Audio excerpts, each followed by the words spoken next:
삶이 깨어나는 순간 터득골 산막스쿨 제2강 제2부 김현수 명상가 변리사입니다. 자, 이제 갇혀있는 감옥.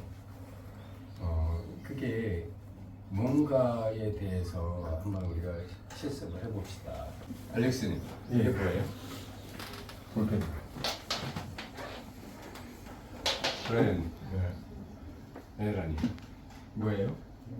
필기구. 필기도구? 거근이는 뭐예요? 볼펜입니다. 어느 분도 제가 볼펜을 손에 들었다라고는 안 하시고 볼펜을만 꽂히셨거든요. 그죠? 근데 이거라는 게 왜냐면 이게 뭐예요? 그러니까 요거를 가르치는 거로 바로 분별을 하셨어. 그죠? 그리고 요 안에 갇히신 거예요. 근데 사실은 이게 뭐예요는 어디까지가 이거예요? 그 볼펜만이 내 손도 포함하는 거예요? 아니면 여기까지예요? 아니면 여기까지예요? 아니면 나 전체예요? 아니면 이거 전체예요? 어느 거예요? 자기가 한정한 거예요. 그리고 볼펜이요. 그러니까 여러분 여기에 갇혀 있어요. 삶이 자기도 모르는 사이 이런 데 갇혀 있다. 왜? 살아오면서 이렇게 돼버렸어요. 왜? 세상에 우리를 이렇게 만들었거든. 근데 깨어난 사람은 이게 뭐예요? 이 전체가 살아 움직이는 걸 먼저 봐요. 이게 먼저라. 이 감옥에서 벗어난 거야. 그런 다음에 네가 원하는 것이 이거의 이름이라면 볼펜이라고 말해줘요. 그러면 선빵이 가면 이런 짓을 많이 합니다. 그죠? 또 뭐 저 인천 송담 스님, 영화사 송담 스님은 이걸 좋아하시죠. 이거 죽기 들고 주장자 들고 이렇게 한번 돌려 보이시는 거 좋아하셔요. 그러면 여러분 이거나 이러고 뭐라고 하시냐면 대중은 봤느냐 이 소식을 뭐 이런단 말이에요. 자 이거 뭐 중생들은 골 때리는 근데 여러분 이거 간단히 지금 내가 설명했잖아. 여러분 여기서 생각으로 뭘 찾으려고 든다고 이게 아니고 이 모든 이 전체를 있게 하면서 이 움직이는 걸 지금 보고 인식하고 있잖아요. 이게 뭐야? 이게 자기잖아. 여러분이 몸뚱아리예요? 몸뚱아리가 있다는 것도 알고 있는 그거잖아. 지금 이 모든 거를 통으로 이거의 뜻을 아시겠어요? 부처님의 염화 시중의 미소, 꽃을 들어 올리셨더니 마하가섭이 웃었다 이런 얘기를 하잖아요. 손가락 드는 거랑 별 차이 없죠? 자, 손가락 들어 올리는데 왜 웃어? 그치 다른 제자들은 또 여러분 볼펜들처럼 여기 꽂힌 거야.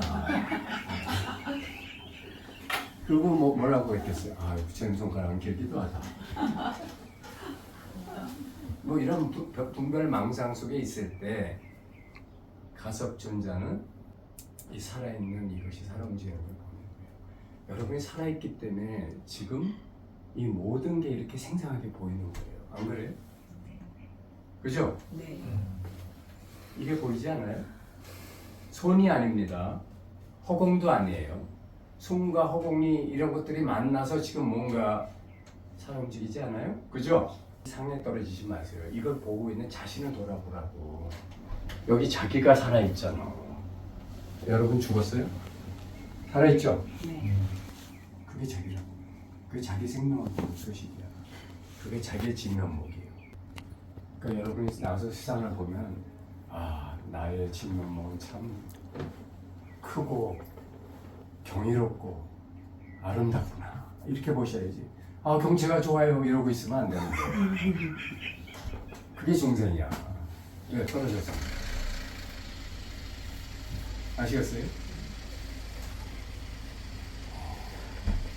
그럼 우리 스님들은 기왕 갖다 주셨으니 자 한번 이제 중생심은 이렇게 제가 치면 이제 굉장히 이렇게 잘 울리잖아요. 그럼 여러분들은 이제 깨어나기 전에는 이 울리는 소리 따라가는 거예요. 볼펜 따라가듯이 자기 분별상을 따라가는 거예요.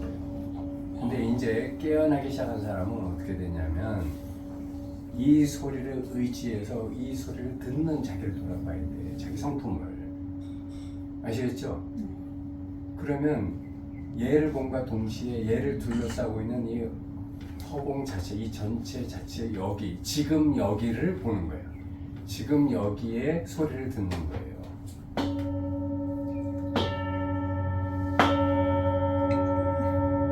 지금 여기가 나의 생명으로 충만하고 이것이 살아있기 때문에 이것이 작동하고 있어요. 이제 이거에 떨어지시면 안 돼요. 오늘 이거 하나를 확실히 합시다. 이 세상에 혼자 있는 게 아니고 여러분의 의지에서 있다라는 거예요. 여러분이 없으면 세상이 있나? 여러분 생각으로 그럴 거예요. 내가 죽으면 그래도 세상은 여전히 남아있을 거 아니에요.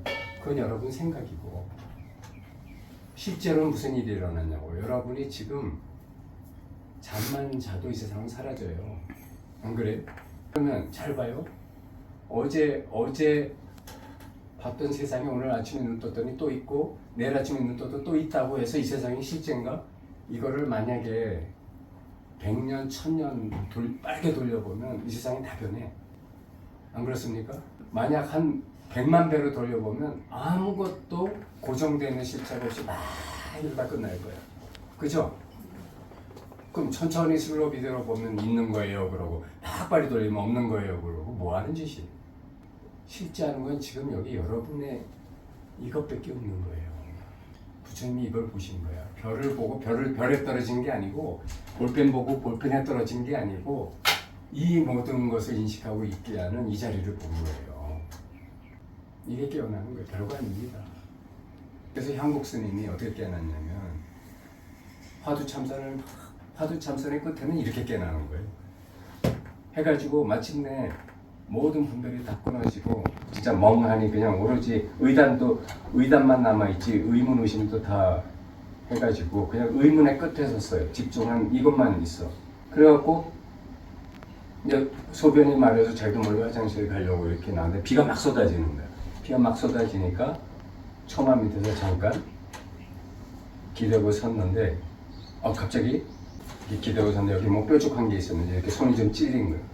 그러니까 아이쿠 할 거 아니에요. 아이쿠. 이거 보고 깨달은 거예요. 자기 손 보고. 왜? 손에 떨어진 걸까요? 지금 이 모든 걸 있게 하고 있는 이 살아있는 이 생명이 이 모든 걸 나타내고 있는 이 현상을 여러분은 자각인식하신 거예요. 이거는요 3차원적으로 생각하시면 안 돼요. 이 시공간을 초월했기 때문에 이거 3차원적으로 뭘까 이러면 안 돼. 그러면 또 분별에 떨어지는 거예요. 그냥 지금 여기 있는 것들, 이 말들이 다 가르치는 게 이거예요. 이거. 지금 여기 이거를 시공간에 떨어지지 말라고. 지금 여기 이것을 그냥 받아들이면 되는 거예요. 허공 속에 내 몸이 나로서 산다. 이 분별망상을 다 버려요. 그냥 이것이 있기 때문에 그 다음에 그런 생각들이 일어나는 거예요. 그것이 중생과 부처의 차이예요. 우리가 이것에 갇혀 있어요. 이것이 어디까지 이것인가? 모든 게 이것이에요. 이것은 활짝 열려 있어요. 아시겠죠? 내가 분별하니까 볼펜이요, 손이요. 당신이 손으로 볼펜을 들어 올려서 여기까지 이제 가는 거예요. 그죠? 아무것도. 그래서 금강경에서 그런 얘기를 계속 하세요. 모든 게 이름이다. 모든 게 이름일 뿐이고 공하다. 공하다라는 것이 여러분 허공 생각하시면 안 돼요. 정해진 바가 없다라는 게 공하다는 거예요. 머무르지 않는 정해진 바가 없다. 공하는 것은 텅 비고 뭐 허공이고 뭐 이건 자기 분별망상이에요. 공하다라는 것은 실제 자기 자성이 없다라는 얘기예요. 왜? 누가 김춘수의 시에 그런 말 있잖아요. 내가 너를 꽃이라고 이름 부르기 전에 너는 아무것도 아니었는데 내가 꽃이라 이름 부르니 비로소 나한테 와서 꽃이 되었다. 이런 시가 있잖아요. 그죠? 네. 여러분 길 가는 감나물여가 여러분들한테 평생 없이 지나갈 때 헛개비 유령들하고 똑같아요. 그냥 안개처럼 신기루 같이 지나가는 거야. 꿈속에처럼. 안 그래요? 그냥 스쳐가는 무슨 이미지들이야. 그죠? 근데 그 중에 만약 아는 사람이 딱 그 안에 나타났다 그러면 바로 실상이 딱 뭔가 실제 하는 것처럼 나타나잖아요. 그죠? 아무개야 하고 반갑다. 이게 다 분별이거든. 친구가 볼펜이라고 합시다. 그럼 친구라는 볼펜에 떨어진 거야. 잘 아는 게 나왔거든. 이게 자기 감옥이라고요. 그 앞으로 공부하실 때 모든 것 속에서 그것에 떨어지는 나를 정견하세요. 그러면 그 내가 분리하고 있는 거야. 여러분, 이 볼펜과 이 볼펜 옆을 둘러싼 허공과 이걸 움직이는 나와 이게 다 분리돼 있어요? 아니면 원래 다 한 통으로 하나예요? 통으로 하나인데 여러분의 생각이 분리하고 있는 거예요. 볼펜, 손, 저 사람, 허공, 뭐 천장, 바닥 다 자기가 분별하고 있는데 여러분이 실제로 잠에서 아침에 딱 깨났을 때는 아무것도 분리돼 있지 않아. 안 그래요? 그게 본래 모습이라고. 이렇게 분별하는 게 감옥이에요. 물론 이래야 세상을 살아갈 수 있죠. 그러나 깨어난 사람은 요거를 분별하고 있다는 것을 계속 보고 있기 때문에 항상 분별을 필요할 때마다 해서 쓰지만 어느 분별에도 빠지지 않는. 그래서 항상 이 살아있는 생명 그 자체로 무시무종의 이 자리에 응무소주 이생기심으로 있어요. 그게 깨달음일 뿐이에요. 별거 아니에요.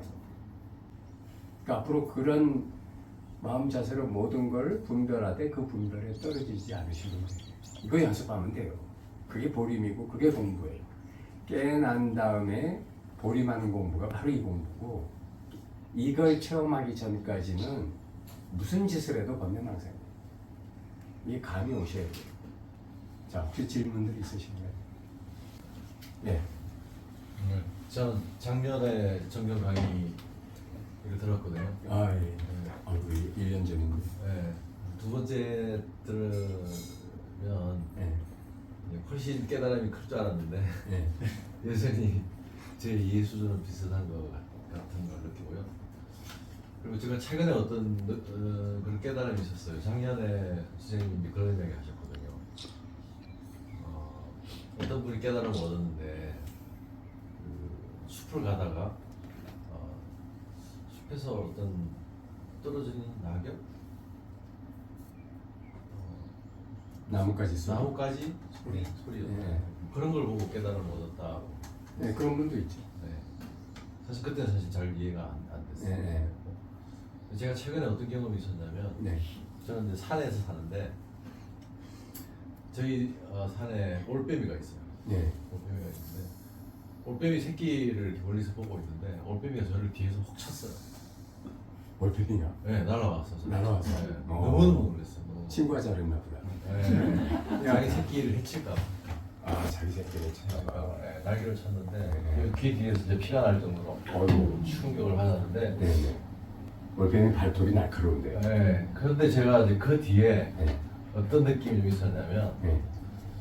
순식간에 어떤 제 머릿속의 갈등이나 이런 것들이 좀 사라지는 느낌이 있었어요. 그렇죠. 네. 그래서 이제 그동안 좀 저랑 소원했던 한 1년 정도 소원했던 어떤 분이 있었는데 네. 그분이 저한테 좀 수습한 게 있었겠죠. 네. 그래서 저도 좀 멀리하고 있었는데 그런 것이 좀 무심해진 거예요. 그래서 그게 그분한테 다 합격이니까. 전화를 했어요. 제가 전화를 해가지고 그 좀 애매한 관계를 쏙 풀어버렸거든요. 아유, 잘하셨네. 근데 이게 올빼미가 이렇게 저한테 깨달음을 준 것 같은 그런. 볼펜이가 이 자리를 각성시켜준 거야. 그건 원래 있는 이거야. 근데 순간 온 분별 속에 빠져가지고 무슨 뭐 미워하는 사람, 뭐 거리가 먼 사람, 뭐 섭섭한 거 이런 거 다 자꾸 만들잖아요. 그래서 이제 그 그러면 이 뒤에 반증 깨달으셨구만. 그래서 저도 마음이 굉장히 조금 뭐라 그럴까요? 자유롭고 좀 부드러워진 느낌. 그 갈등에서 조금 자유로운 느낌이 들었어요. 그래서 이런 것도 하나의 깨달음인 거죠. 그럼요. 그리고 깨달음이라는 게 한 번만 일어나는 게 아니고요. 이제 첫 체험이 이 자리에 대한 첫 체험이 있고 난 다음에도 보통 뭐 이렇게 대스님도 큰 깨달음이 3번, 작은 깨달음은 셀 수 없다 이렇게까지 말씀하시는데 대부분이 그래요. 여러 번 깨달아요. 근데 그게 뭐냐면 다시 확인하는 거예요. 그렇지. 어떤 때는 소리로 확인하고, 어떤 때는 눈으로 확인하고, 어떤 때는 느낌으로 확인하고 이렇게 깨달음이 다양하게 오지만 결국은 다 한 자리를 가르치고 있어요. 더 확실해지고 선명해지는 거예요. 이제 여러분이 사자에서 같은 데 보면은 거기도 사자에서의 내용이 뭐냐면 여러분이 눈앞에 나타나는 이미지 상들을 따라가지 말라는 얘기가 계속 나요. 반복해서 이런 상이 나타날 것이다. 그러면 그거 따라가지 마라. 왜냐하면 그건 이러저러한 것이기 때문이다. 또 그 다음에는 또 어떻게 하면 또 뭐가 나타난다. 뭐 이제 이런 얘기가 계속 반복돼요. 그럼 따라가지 말라는 거는 뭐예요? 분별하지 말라는 얘기예요. 분별하는 건 다 네 마음이니까. 그러니까 네 마음이라는 게 원래 없다. 바다에 원래 파도는 원래는 없는데 그러나 없다 그러면 죽은 바다 아니에요. 파도가 자꾸 일어나잖아요. 그렇죠. 그러니까 없다고도 할 수 없고 그렇다고 있다고 하자니 바로 또 사라져 버리잖아요. 그래서 색적시공 공적시색 그런 말이 있는 거예요. 색이 공이고 공이 색이다 이런 말이 있는 것처럼. 그러니까 지금 그런 체험이 이제 오셨으면 좀 더 정견을 더 깊이 하시면 자기의 그 일상생활에서 미세한 분별들을 점점 더 볼 수 있게 돼요.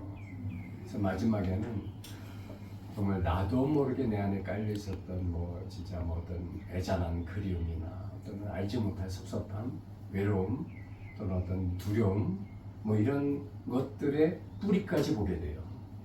그래서 이제 우리가 왜 1, 2, 3, 4, 5, 6, 7, 8, 90이 얘기를 하잖아요. 유식론에서 80 아래아식을 100정식과 나눠서 이제 90까지 이렇게 만드는 게 이제 유식론인데 거기서 보면 우리는 뭐 깊이 들어가서 90에 도달하면 이렇게 착각하는데 그게 아니고요.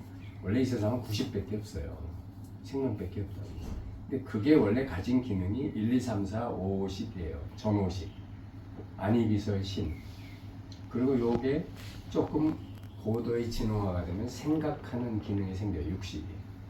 그 생각하는 기능이 작동을 하면 나라는 게 생겨요. 그리고 치식이 생겨요. 말라식이라고 해서 나라는 에고가 생긴다고. 왜냐하면 여기 자꾸 반복되면은 그런 게 마치 실제 하는 것처럼 착각하니까. 그럼 요게 또 실제 하는 것처럼 착각하면 80 무의식이 생겨요. 그래서 저장을 해요. 남한테 받았던 서러움, 고통, 미움, 사랑, 좋고 나쁨 뭐 이런 것들이 해서 이 안에 무의식 안에 이제 별게 다 들어있는 거예요. 한마디로. 근데 이런 게 다 헛개비지. 실제 하는 건 90밖에 없어요. 그러니까 이제 여러분이 이런 공부를 통해서 우선 이 자리에 대한 체험이 난 오늘 아마 이렇게 감을 잡으신 분들 꽤 있으리라고 봅니다. 그 체험을 점점 더 정견을 통해서 명확히 해나가시다 보면 이상하게도 이제는 남이 무슨 분별하고 있는 것까지도 다 보이기 시작해요. 이 사람이 나는 무슨 말, 너 지금 무슨 분별하고 있니? 그러면 그 말을 붙잡고 싸우는 게 아니라 상대방의 분별을 풀어주기 위한 대화를 하게 돼요. 그러니까 대화가 깊어지고 할 정도의 정어를 말하게 되는 거예요. 문제의 원인을 해결하는 거예요. 여하튼 여러분들이 불교처럼 과학적이고 정말 이 우주의 근원적인 신비를 뿌리채 이렇게 파헤친 가르침이 없어요. 저는 옛날에 뭐 기독교도 어려서는 뭐 한 20년 믿어봤는데 어쨌든 불교만한 진리가 없습니다. 그러니까 여러분이 열심히 공부하시면 반드시 그에 성공한 그 깨어남이 있으리라고 저는 확신합니다. 자, 또 다른 질문 있으신가요?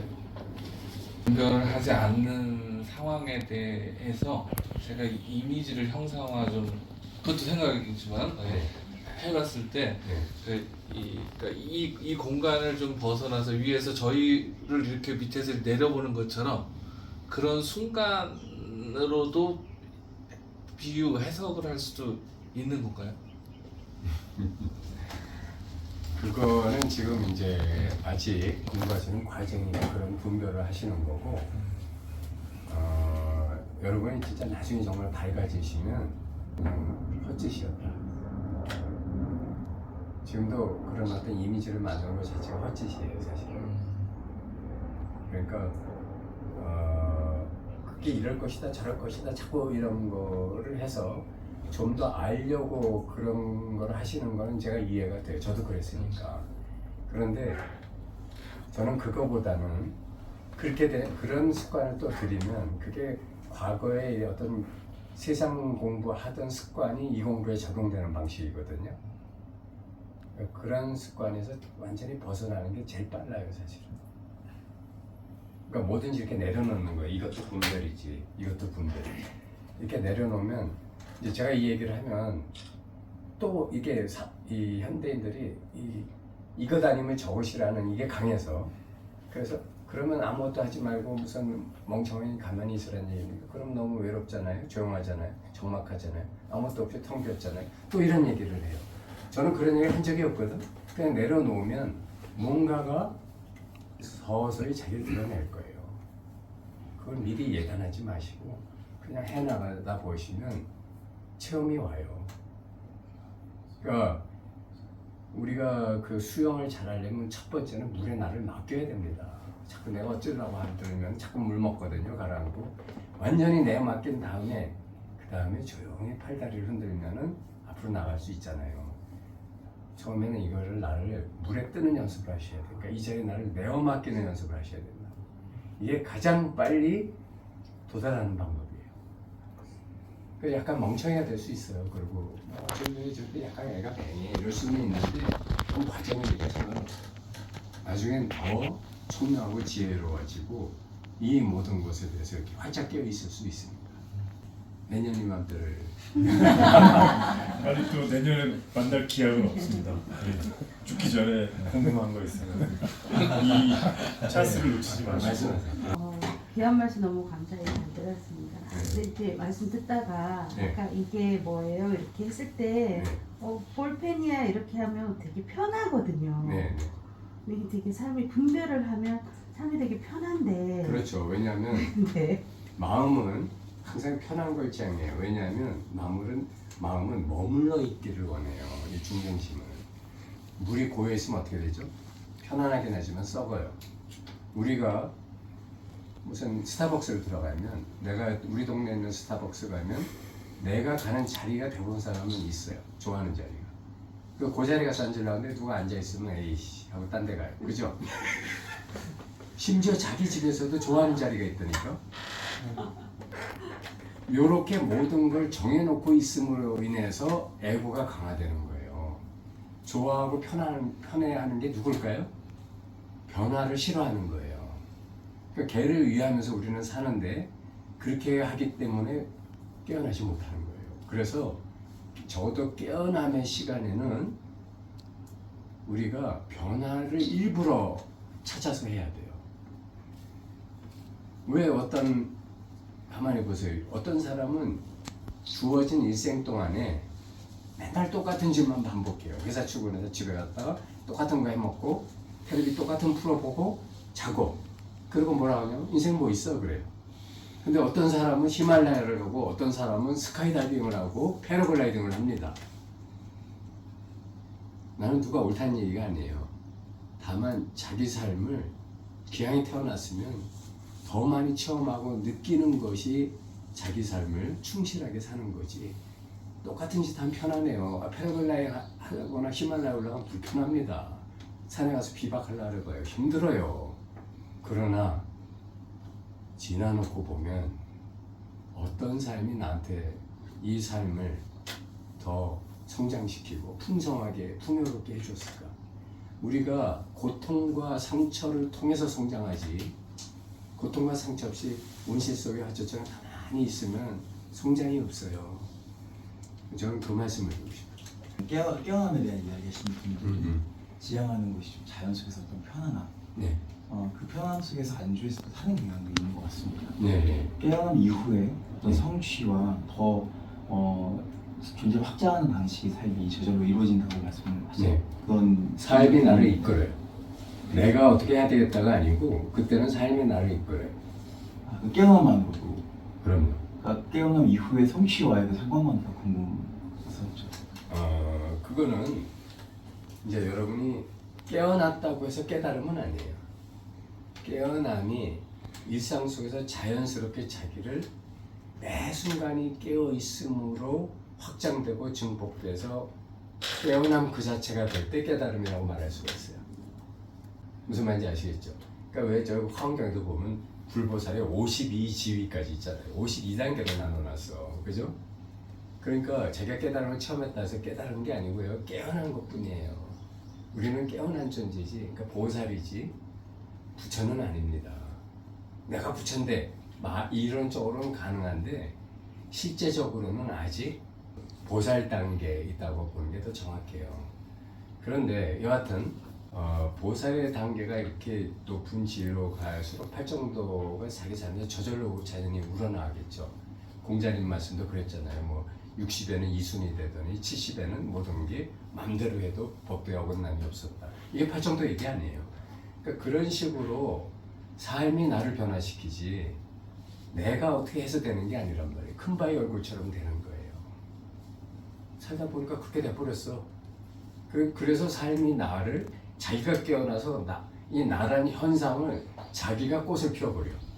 물론 그 사이에서 그렇다고 해서 뭐 여러분이 생각으로 무슨 계획을 짜고 무슨 뭐 투자를 하고 또는 어떤 창업을 하고 또는 무슨 뭐 여러 가지 그 뭐 창조 행위를 하는 거를 못 한다거나 안 한다는 게 아닙니다. 할 수 있어요. 그러나 그것이 이 진리의 자리, 본래 면목의 자리가 그것을 이끌어주는 것이 내가 하고 싶게 되고 그 본래 면목의 자리의 취지에 어긋나는 그 뜻에 어긋나는 건 사실 내가 점점 멀리하게 돼요. 이상하게 그렇게 돼요. 그러니까 예를 들어 뭐 주식을 투자하는데 작전 세력에 돈을 투자하고 우리가 작전해서 좀 누구 거 띵겨 먹자 이런 건 안 하게 된다는 거예요. 뭐 그러니까 주식 투자를 한다 하더라도 바른 투자를 하게 되지 뭔가 이렇게 좀 이상한 짓을 해서 뭐 해먹자 뭐 이런 거는 안 하게 된다는 거죠. 그래서 무슨 뭐 창업을 하거나 뭐 어떤 뭐 새로운 일을 경험을 하기 위해서 시작하거나 뭐 이런 거는 자기가 그 하고 싶으면 할 수 있어요. 다 뭐 받아들이는 대로 합니다. 근데 그게 궁극적인 진리와 연결되지 않고 자기 탐진치에 기반한 것이라면 어느 정도 하다가 자기가 그만둬요. 어떻게 보면 자기의 그 무의식을 정화하는 것까지만 하고 그 다음에 정화되면 안 합니다. 무슨 말인지 아시겠죠? 네.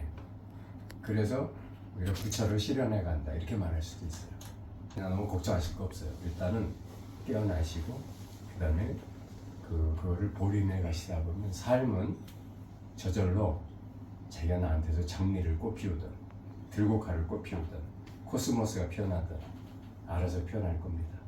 수시라고 하는 그 자연주의 물품을 이제 하시는 사장님이 오셨는데 아들이 지금 김현장 변리사라고 그러더라고요. 네. 근데 현재도 없고 미래도 없다. 우리가 보면 변리사면은 김현장이 근무하면은 좀 나름 뭐 월급도 많이 주고, 네, 고급 일을 할 수 고급 있죠. 인력이고 뭐 서울대 전문 서울대 출신이라서 뭐 거의 뭐 그 속도전이 이루 말할 수가 없어서 아버지인 자기 입장에서 보면은 현재도 없고 미래도 없다. 그래서 빨리 거기서 이제 구출을 하려고 하는데 우리 그 김현수 선생님도 변리사 네, 하시니까 네. 그쪽으로 어떻게 좀 옮겨드리면 삶의 질이 좀 좋아질까 그런 생각을 하시려고 오늘만 오려고 하다가 강의가 이제 오늘까지 이어져서 못 왔는데 네. 이제 그런 어떤 틀에 짜인 굉장한 어떤 뭐 지옥 같은 뭐 혹은 본인이 원하는 삶이지만은 아주 틀에 짜인 삶이 지금 현대의 어떤 그 사회생활의 구도잖아요. 그 상황에서 그게 꿈이었었는데 그 상황에서 어떻게 변화를 줄 수 있나? 어떻게 보면 이제 번뇌의 한 가운데 불구덩이 한 가운데 있는데 어떻게 거기서 변화를 줄 수 있는가? 그거를 좀 아까 여기 참석하신 분도 그런 얘기를 하셨거든요. 결국 그 질문의 핵심이 현실과 이상의 조화, 출세관과 세간의 조화를 말씀하시는 거거든요. 합치 이거를 말씀하시는 건데 사실 저도 별사 되고 나서 김현장을 들어갔어요. 그래서 김현장에서 딱 1년 있었어요. 1년 있었는데 1년 뒤에 제가 그만뒀어요. 왜냐하면 빨리 개업하는 게 낫다고. 그때 당시에는 변리사 수가 적었기 때문에 제가 개업하는 게 돈벌이가 더 잘 될 것 같았어요. 그래서 어쨌든 30살에 개업했어요. 그래서 지금 그 어린 것이 뭘 알겠어요. 근데 어쨌든 30살에 개업을 했습니다. 그때 상태면 선생님이 어느 정도 그러니까 클리닝이 됐었어요? 서른 살. 전혀 세탁전이었어요. 돈밖에 몰랐습니다. 왜냐하면 제가 가장이었고 저희 어머니가 보험회사 외판사원이었어요. 제가 중학교 2학년 때 저희 집이 도산했어요. 그래가지고 가족들이 뿔뿔이 흩어져서 뭐 어려운 삶을 살았고 학교에 도시락도 못 사가거나 학교 갈 차비도 없었어요. 그런 삶을 살다가 그래도 어쨌든 학교 대학을 들어가고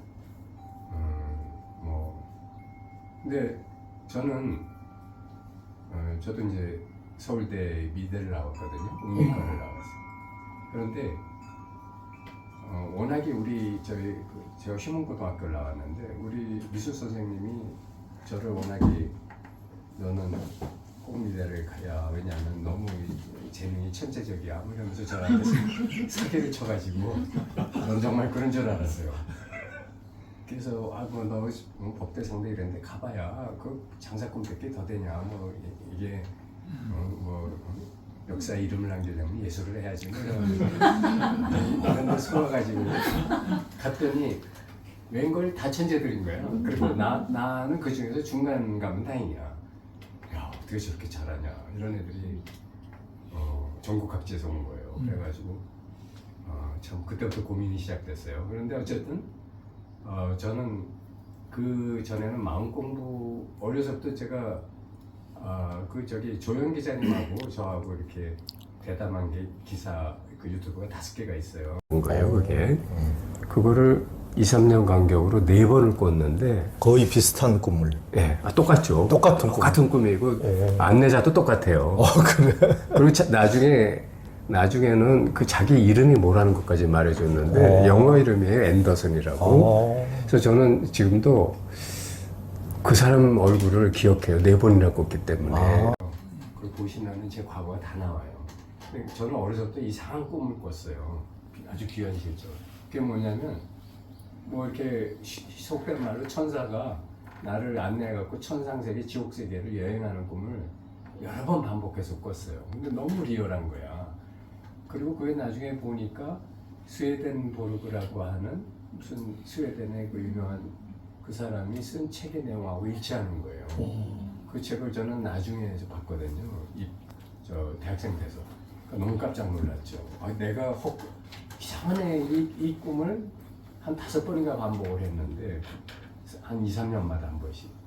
근데 왜 이런 게 쉽지 않은 나하고 경험이 같은 사람이 그것도 아주 유명한 영성가라는데 그런 사람이 그런 책을 쓰니까 이게 그렇다면은 어딘지 모르지만 어쨌든 있는 세계가 아닌가 뭐 이런 데서 그렇다면 영성 공부를 좀 해봐야 되겠다. 이제 벌써 중고등학교 때부터 이제 이런 필이 꽂히니까 그래갖고서 이제 또 대학 들어가니까 그런 현실적인 고뇌. 거기다 또 저희 지금 저는 학교 수강 끝나고 나면 이제 알바해서 돈 벌기 바쁜데 왜냐면 학점도 벌어야지 내 생계도 벌어야지 뭐 그런데 다른 애들은 집안들이 빵빵해가지고 뭐 프랑스 유학 갈 얘기하고 있고 무슨 나는 알지도 못한 미국계 무슨 아일랜드 무슨 뭐 이 희한한 학교들 얘기하고 있는 거예요. 거기 유학 가야 된다고. 그러니까 이게 벌써 저게 안 되는 거예요. 경쟁 상대가 아닌 거예요. 그래서 쟤네들은 교수 자리 맡아놨고 뭐 미래가 보장되는데 나는 해봤자 무슨 대기업이 뭐 광고 부서나 들어가겠구나 아니면 중고등학교 미술 선생이가 되든지 뭐 이런 게 오니까 그때부터 방황을 하기 시작해가지고 이제 뭐 이렇게 뭐 방황을 한 거죠. 추가도 했다가 또 들어와서 또 이런 법학 공부도 하고 이래가지고 이제 별의사가 됐어요. 그 다음에 돈 벌게 빠졌다가 그랬다가 이제 돈이 좀 벌리니까 뭐 집도 사고 차도 사고 자기 회사도 차리고 뭐 직원도 좀 두고 이러다 보니까 살만하잖아요. 그러니까 이제 다시 저 깨달은 병이 도지는 거죠. 어. 그래서 또 도져갖고 또 깨달음하고 또 여기 찾아다니고 뭐 그러다가 이제 뭐 지금도 제가 출가할 당시에 친하게 지낸 스님이 있어요. 그분이 그 청화 스님 상자인데 영관 스님이라고 그때 당시에는 저보다 한 3살 어려요. 그러니까 둘이 얼마나 둘 다 행자였으니 얼마나 둘이 줄이 잘 맞았겠어요. 같이 산에 나무하러다. 그 스님이 지금 저기 제주도에 자기 절이 있어요. 그래가지고 제주도만 가면 그 자리에 놀러 가거든. 근데 어쨌든 그런 삶을 살다 보니까 결국은 그 뭐 새가 뭐 이렇게 결국은 둥지로 돌아오듯이 저는 이 뭐 영성 공부 이쪽으로 돌아올 수밖에 없는 거죠. 왜냐면 돈이라는 게 뭐 우리 거기 둥지 틀고 거기에 영원히 귀할 대상은 아니잖아요. 어느 정도 벌었으면 그다음 먹고 살만하면 뭐 재벌이 될 것도 아니고 재벌이 된들 뭐 하겠어요. 저 이병철 씨처럼 죽을 때 또 신부님한테 죽는다면 어디로 가요? 어떻게 돼요? 자꾸 그런 거나 물어봤었지. 그래서 어쨌든 이래가지고 뭐 하다 보니 뭐 우여곡절 끝에 이렇게 깨나보기도 하고 뭐 그래서 남도 가르치고 지금은 저 서초구에서 도곡동에서 이렇게 피올라 마음학교라는 걸 차려서 사람들한테 이런 거 가르치고 있어요. 그리고 우리 그 나무사님하고는 우리 굉장히 오래됐죠. 40년? 네, 거의 20대부터 만났어요. 그래가지고 뭐 이렇게 많은 도움을 저한테 주고 계십니다. 그래서 여러분 어쨌든 영성 공부를 해보시면 적어도 자기 지금 가진 이 인생에서 느끼는 스트레스라든가 아니면 사람은 어디서 와서 죽어서 어디로 가요라든가 나는 지금 왜 여기 있어라든가 뭐 이런 질문들로부터 해탈하실 겁니다. 그건 제가 보장할 수 있어요. 상황은 어떻게 우리 김 선생님 같은 경우 어떻게 답을 어떤 주시겠어요? 아까 그 청년과 내가 김현장. 제가 얘기가 옆으로 샜군요. 죄송합니다. 그거는 자, 둘 중에 하나죠. 하나는 자기가 저도 김현장에서 나온 이유가 거기서 이렇게 제가 고3 때도 이렇게 공부 열심히 안 했거든요. 아침에 7시까지 출근을 해서요. 밤 10시 넘어야 퇴근시킵니다. 그리고 그 동안에 7시부터 9시까지는 저를 어학연수를 시켜요. 영어하고 일어. 너를 이제 이렇게 품질 개발해야 된다. 갈고 닦아야 된다. 그리고 이제 나머지 시간은 일하고 남의 거 일한 거 가지고 토론하고 비판하는 걸 시켜요. 그러니까 굉장히 다른 데보다 실력을 갈고 닦는 데는 정말 1급이라고 할 수 있습니다. 다른 데는 그런 거 안 가르쳐요. 그냥 일을 열심히 시켜서 돈 빼먹는 일만 하지 갈고 닦는 거는 잘 안 시키는데 김현장은 그건 철저해요. 그래서 거기서 그 시험도 보고 해가지고 좀 도태되는 애는 어느 날 너 나가라 그래요. 그러니까 그런 철저한 퀄리티 유지를 하니까 1급들이 모일 수밖에 없는데 거기서 아마 몇 년 버티면 정말 필요할 거예요. 왜냐면 완전히 돈 버는 기계일 뿐이지 그 이상 이하도 아니거든요.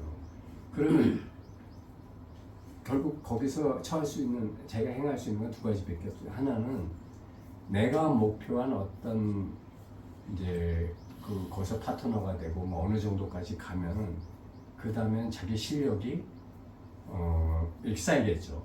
그러니까 그때까지는 내가 여기서 역량을 키우겠다 하면은 그걸 참고 인내해야 되는 거고 나는 워라밸이 좋아 내지는 영성 공부가 좋아 하는 사람은 빨리 나와서 개업을 하든지 아니면 다른 길을 찾아야죠. 요새는 변리사가 기업체도 많이 들어가 있습니다.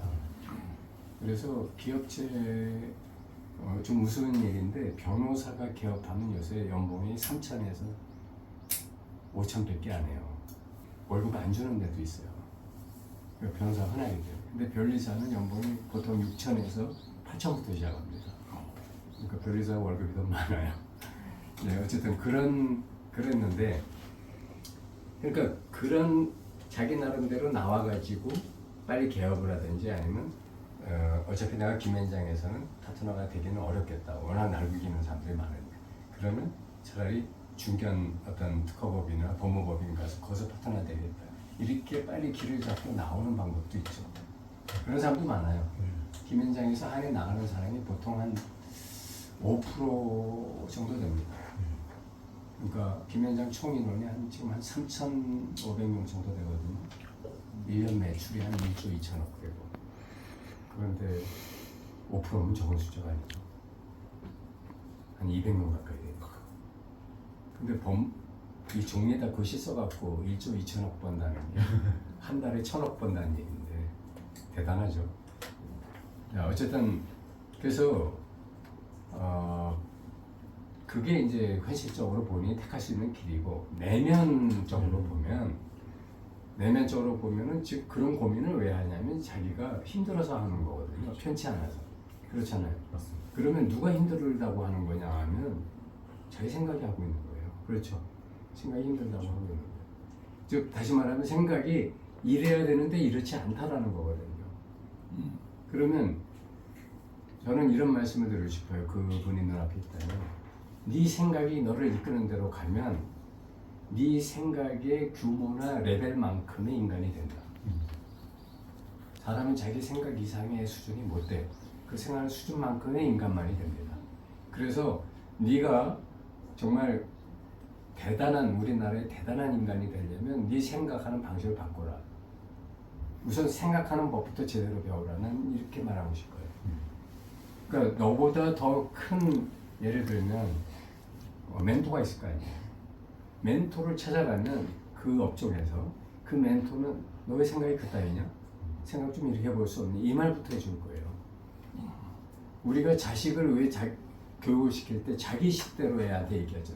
그래서 애가 그 꼴이 되는 거거든요. 왜냐하면 자기가 그 꼴이에요. 절대 자식한테 자기 생각을 강요하지 마세요. 왜냐하면 그래봤자 자기 그릇밖에 더 돼. 자기 꼴밖에 더 나냐고요. 그러니까 너는 나보다 나는 이렇게 말하는 게 참견하지 말라는 얘기 아니에요. 나는 이렇게 조언하고 싶다. 그러나 너는 나보다 더 크게 해야 되기 때문에 이 생각을 참고만 하지 여기에 구속되지 말라. 너 하고 싶은 대로 해라. 자꾸 이렇게 해줘야 돼요. 그러면 걔는 내 생각에 기반해서 더 큰 생각을 하려고 애가 노력하게 돼요. 근데 부모가 너 왜 이따위야? 이래야 될 거 아니야? 그럼 애가 보기에는 너나 잘하세요. 너나 잘해. 우리 애가 언젠가 저보고 그러더라고요. 맞네. 너나 잘하세요. 취재 얘기를 하더라고요. 그때 들을 때는 섭섭했는데 가만히 들어보니까 그 말이 맞더라고요. 그래서 저는 그런 말 해주고 싶어요. 우선 멘토를 혼자 고민하지 말고 멘토를 찾아가라. 멘토가 없다면 저라도 좋아요. 저는 찾아뵈라 그래도 결례가 안 될까요? 전혀 안 돼요. 아, 저한테 찾아오는 변호사들 많아요. 아, 네. 그리고 그 다음에 그런 방향이라는 게 어떤 자기가 생각하는 구체적인 방향이 아니라 살아가는 삶이 어떻게 내가 삶을 바꾸면 그 결과는 어떻게 오리라. 이 얘기를 말하는 거예요. 그러니까 내가 지금 들국화 씨인데 내가 장미 씨앗으로 변하는 거예요. 그럼 장미가 피겠지. 그죠? 근데 들국화 씨가 들국화 씨 생각만 하고 있어. 그러면 집단에는 아무리 잘 찾아가도 결국 들국화 꽃이 피는 거예요. 그 얘기를 드리는 겁니다. 그렇게 하다 보면 저도 멘토라고 하더라도 저 이상은 말 못해요. 그잖아요. 또 더 큰 것을 저를 밟고 더 큰 것을 그러면서 성장하는 거지. 그러니까 성장하는 길을 열어주고 그 방법을 가르쳐주는 게 우리들이 할 일이지 이래라 저래라는 우리는 못합니다. 그렇게 말씀드립니다. 잘 이해가 됐고 전달해드리겠습니다. 네. 오늘 아마 기회가 됐으면 왔을 텐데 그 강연 약속 때문에 제가 아버지 대신 질문을 해드렸습니다. 감사합니다. 자, 이만 끝내겠습니다. 네. 10시부터 시작한 강의는 지리 인다까지 포함해서 2시간을 거쳐서 끝났습니다. 끝난 이후에 선생님을 모시고 남우선 대표와 함께 인근에 있는 레스토랑에 가서 같이 밥을 먹으면서 대화를 이어나갔었습니다. 참으로 겸손하시고 그리고 또 친절하셨습니다. 선생님께서 하시는 피올라 마음학교 꼭 한번 들려서 저도 영상 공부를 해야 되겠다는 생각을 했습니다. 큰 울림이 있는 강연이었습니다. 제가 유튜브를 하면서 이런 순간은 참 제가 유튜브 하기를 잘했다 하는 생각이 듭니다. 선생님 강의를 1부, 2부로 나눠서 편집하고 그리고 또 올리는 그 과정에서 최소한도 5번은 듣게 됩니다. 그 과정에서 강연 때는 놓쳤던 그런 말씀까지 다시 새겨두게 되니 정말 제가 유튜브 하기를 잘했구나 하는 생각을 하게 되는 것입니다. 언제 이 영상 다 올려나 하다가도 하나 올리다 보면 어느덧 끝이 보입니다. 결코 어떤 의도가 아니라 무심으로 올리려 했습니다. 그러니 하루 한 개 이상 영상 올리는 것은 어떤 결심이나 의도의 결과가 아니라 이런 무심의 결과라고 믿습니다. 사람들이 묻습니다. 힘들지 않느냐? 제가 대답합니다. 힘들지 않다. 그 순간이 내 삶이 깨어나는 순간이다. 이렇게 대답합니다. 사람들이 또 묻습니다. 아무도 보지 않을 영상 뭘 그리 열심히냐? 제가 대답합니다. 참으로 이득이 많다. 첫째, 나의 삶이 오롯이 기록되니 나의 역사를 잊지 않아 줬고, 둘째, 편집 과정에서 수차례나 되돌려 듣게 되니 무엇이든 큰 공부가 되고 그 사람을 좀 더 알 수 있으니 좋고, 셋째, 몰입하고 망각하니 그 순간 행복하다. 이렇게 좋은데 더 보아주고 더 들어주면 얼마나 좋겠나. 솔직한 심정이지만 이 모든 것 또한 저를 위함이라. 그럼에도 혹시 다른 분들께도 자그마한 도움과 즐거움이면 더 좋겠다.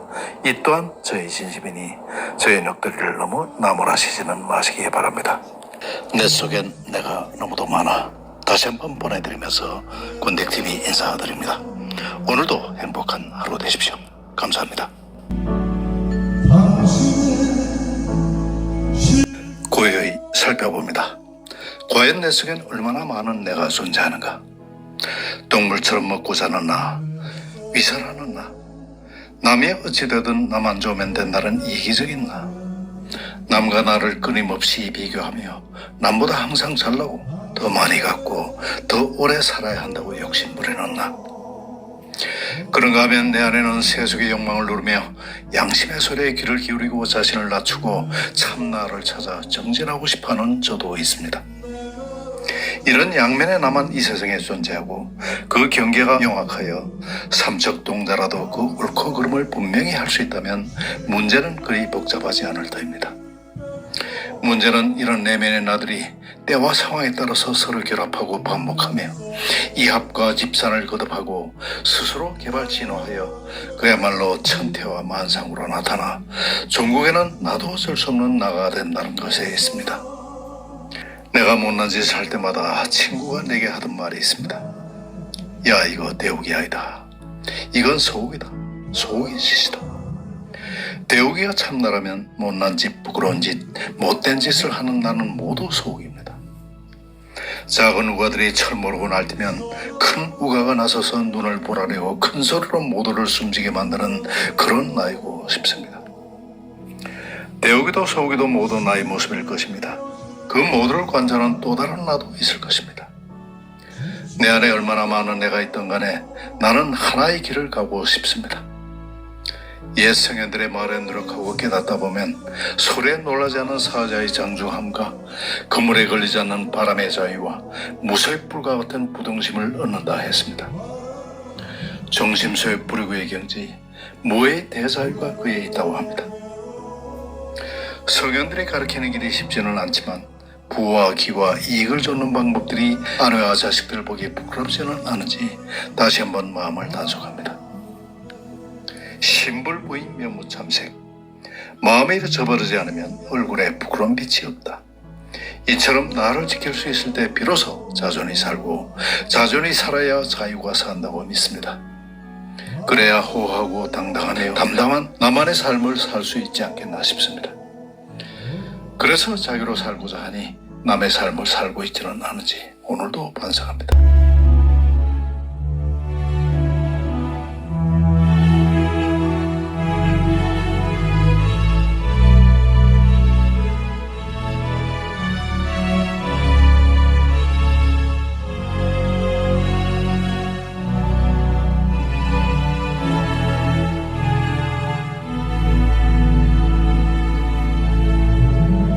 바람만 불면